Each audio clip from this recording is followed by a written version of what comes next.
আসসালামু আলাইকুম ওরহমতুল্লাহি ওবরাকাতু। আশা করি আপনারা সবাই ভালো আছেন। আলহামদুলিল্লাহ, আমিও আপনাদের দয়ায় ভালো আছি। আল্লাহ তাআলার রহমতে আজকে বছরের শেষ জুম্মার নামাজ আদায় করলাম। আশা করি আপনারা সবাই আজকে জুম্মার নামাজটি আদায় করেছেন।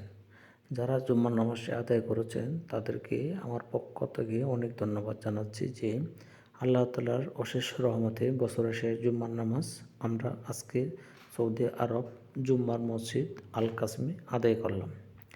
সৌদি আরবে আপনার 5 ওয়াক্ত নামাজের জন্য আলাদা মসজিদ নির্ধারণ করা আছে এবং আপনার জুম্মার নামাজের জন্য আলাদা মসজিদ নির্ধারণ করা আছে। প্রিয় দর্শক, আপনাদের উদ্দেশ্যে ভিডিওটি করা এই কারণ আমি আজকে বছরের শেষে জুম্মা নামাজটি আদায় করলাম। আপনারা আদায় করেছেন তো? সবাই ভালো থাকবেন, ভিডিওটি দেখবেন, লাইক কমেন্ট করবেন।